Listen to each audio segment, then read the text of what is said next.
Hello preparedness people, and welcome back to the Bigs Prep. My name is Cynthia. I'm still sick, but I'm on the other side of it and I am feeling better. Today I want to talk about the things that I think will disappear soonest once the S hits the fan. So if you're ready, press the like button and let's go in the pantry. When Mama Bear Tasha at Mama Bear's Prepping does a video, I take notes, and I'm not kidding. I love the way that this woman presents information. So I made a list, her list, of the things she thinks will go soonest if the poop hits the fan. Here it is. Let's run around the pantry and see what I've got and what I don't got. This is my list. Crazy town. Number one thing is pet food. This is where we keep the pet food for Dixie, our big dog, and you can see here that her food, she's got 2 bags there that expire 6 of 2022. And then these cans are her dog food. This is an upgrade. We used to have it in a trash can. We used to also have 2 dogs, 2 big dogs, but now we just have her because the other one passed away from a brain tumor. So these 3 cans, this is full of rice. These 3 cans are what her dog food goes in, and then we just scoop it out of there for her. I don't store dog food very long after the expiration date because it does go rancid. So this is something that needs to be addressed by me as a prepper. I'm already making Cookie Lou's dog food. She's only 5 pounds. She doesn't have very many teeth because she is 9.5 years old. She's super old. Here is a picture of Cookie Lou sitting on her personal heating pad so that she doesn't get cold. I love this dog so much. So this is something that will have to be addressed by me. Right now, we're pulling 3 or 4 raccoons out of our chicken pen area per week. I honestly think that Dixie would switch to raccoon meat if the S does hit the fan.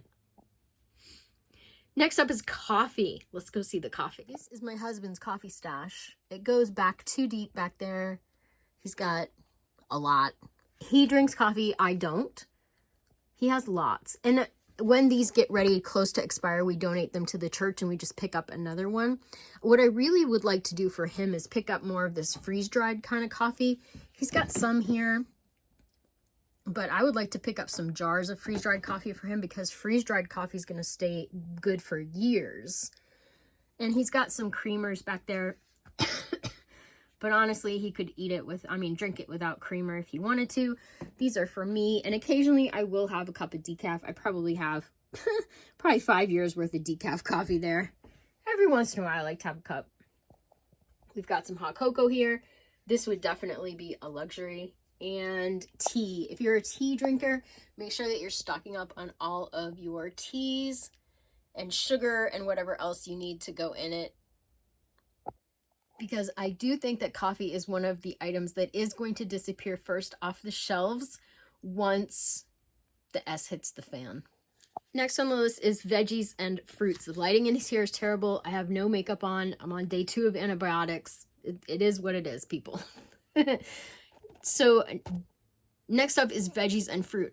Prior to massive refrigeration in these huge grocery stores, people ate locally and seasonally based on their area. And I think we'll end up going back to that if the S hits the fan. You won't be able to get strawberries in February or, pineapple from Hawaii or Costa Rica or one of those places because international trade will stop if we come to a war or something like that. So having a nice supply of veggies is great, but growing the garden is going to be the difference between hunger and thriving.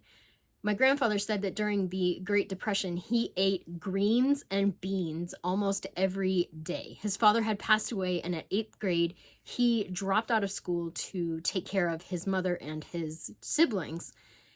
And he worked on a local farm, and every day for lunch, they fed them greens, beans with a little ham hock in it.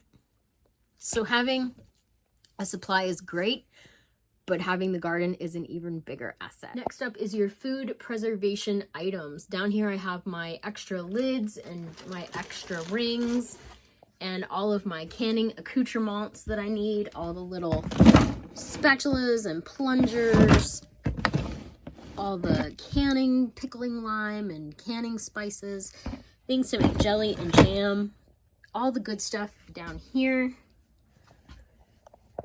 And I've got some extra jars up here. And I have a cupboard of extra jars as well. But extra canning supplies are going to be really valuable assets. Any kind of food preservation, like your food saver with the bags, pretty much anything that goes with food preservation, because a lot of people, once the poo hits the proverbial fan, they're going to immediately start thinking, oh my goodness, why don't I have plastic bags? Why don't I have trash bags? Why don't I have a dehydrator? Why don't I have a canner? These are going to be important things to have if you're going to thrive rather than survive. Gamma lids. These were so much more expensive than when I first started in prepping, but I did pick up these recently. And your buckets, these food grade buckets, are going to go super fast. Let's talk about propane tanks really quickly. We have several propane tanks, and I have to say that these are like really valuable assets. Propane tanks, oh, the lighting, oof, not anything can fix this today. Propane tanks make your house really attractive also to people who cook meth. In my area, meth is very prevalent, and people that use propane tanks to cook it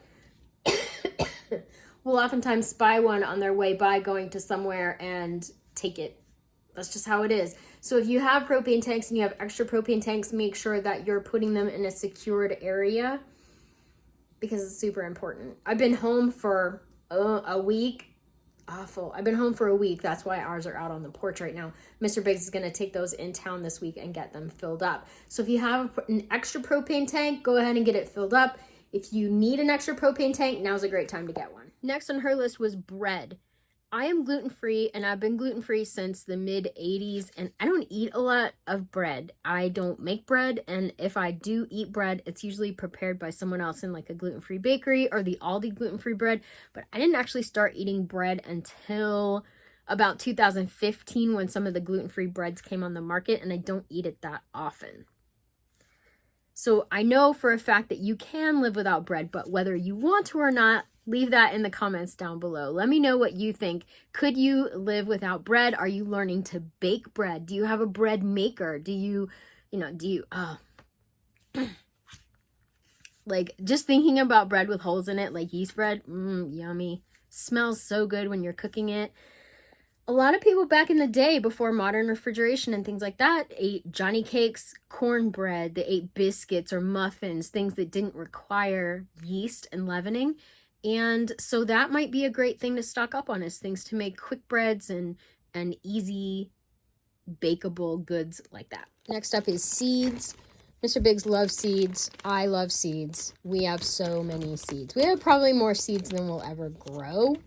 But there are a lot of seeds in here and a lot of different seeds. Spring garden, fall garden, Seminole pumpkin seeds. Make sure that you're buying seeds that are native to your area, things that will grow for you, things that you know are tried and true, and things that you can get seeds from. Make sure that your seeds are heirloom so that you can grow more from the stuff that you're already growing. Here's some collard green seeds that Mr. Biggs and I picked from our garden, and we're just kind of letting them dry out in this box, and then I'll collect them all. But these little guys right here could technically, ooh, come on now. There you go. These little guys right here could technically be 3 plants that would grow for almost a whole year. So there's a lot of food in that box if we plant it and take care of it correctly. Next up on the list is water. I don't talk a lot about my water storage because that's not something that I'm going to put on YouTube. But I do have some water stored, and the thing about water is that you can never have too much of it. So get your water, get your distilled water. She talked quite a bit in her video about distilled water and CPAP machines and preparing properly for your own personal medical equipment. I know for a fact, working in the medical industry, that distilled water is in a shortage, and distilled water is needed to sanitize medical instruments at your dentist's office, at our office, at anybody's office. If you have reusable medical supplies and big hospitals, things like that, they must go through gallons of distilled water every hour. So this is something that you definitely need to be aware of. Our batteries are up here in these ammo cans. Mr. Biggs just ordered some batteries the other day. So batteries. Make sure you're buying a good brand. That's what I have to say about that. Also, specialty batteries. If you have a watch or I don't know what these are for, but Mr. Biggs needed them, some kind of machine that he has or something. But he went ahead and picked up these the other day so that he would have them as extra batteries. So if you have specialty batteries for pretty much anything, you need to stock up on those. Down here is our candle box. I pick up candles at yard sales. I pick them up anywhere where I see them on sale. We've got some snap lights in there. We have matches and lighters and things like that. So this is the box of light. I'm not a huge fan of candles. I have to say that in Florida, when it is 87 degrees outside at night and it's 100% humidity, the last thing you want to do is light a candle, for real. It's horrifyingly hot. We have flashlights and lanterns strategically placed all over our house. That one is in the laundry area. In the kitchen here, this is a battery operated candle. In the living room, these are battery operated candles. They work really good too. They're really bright. Like, you wouldn't think they were that bright, but at night they're like a flashlight. They're awesome. Another battery operated candle here. And I do have lanterns as part of my decor. Like, there's lanterns everywhere all over the whole house. Like real working old-fashioned lanterns that used to be used like way back in the day. All the lanterns, lots of lanterns.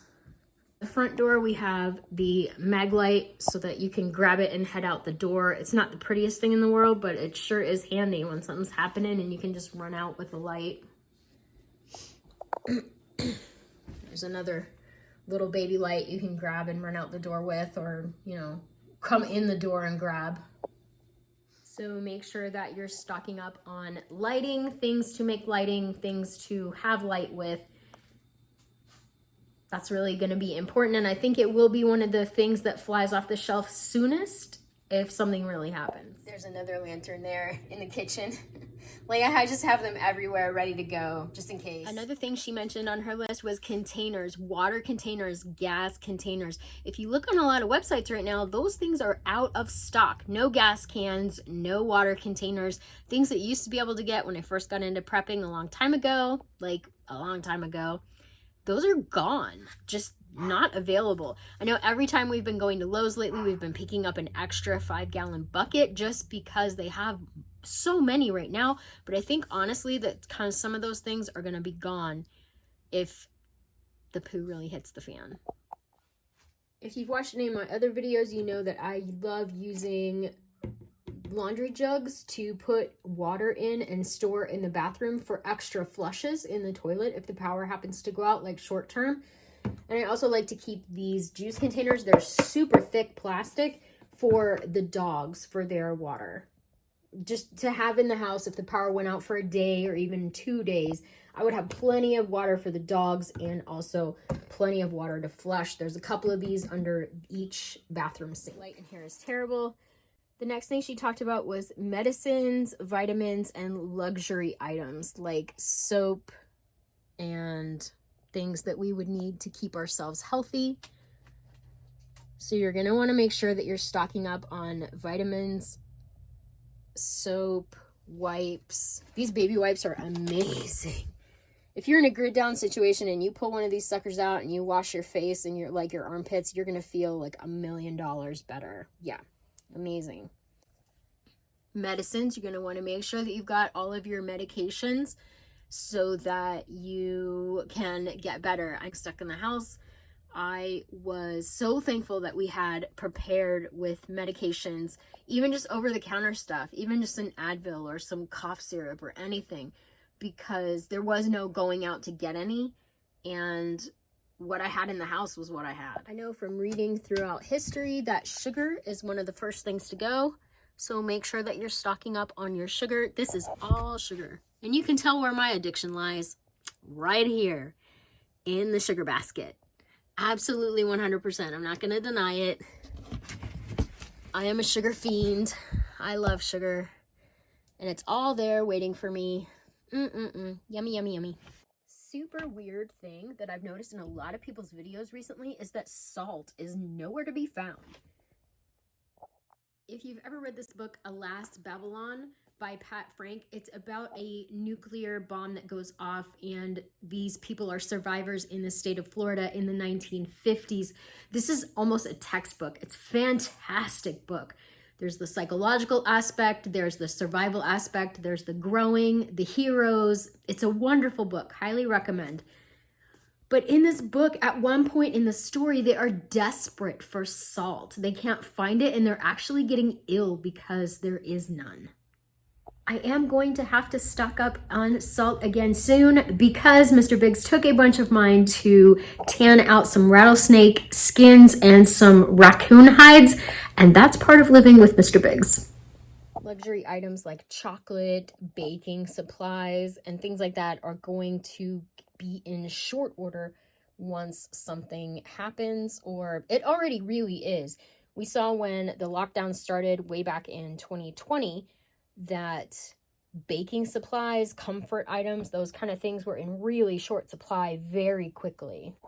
In times of strife and of, stress, people really like to lean on those comfort items, maybe go back and bake a recipe they remember as a child so that they can feel that connection and that comfort.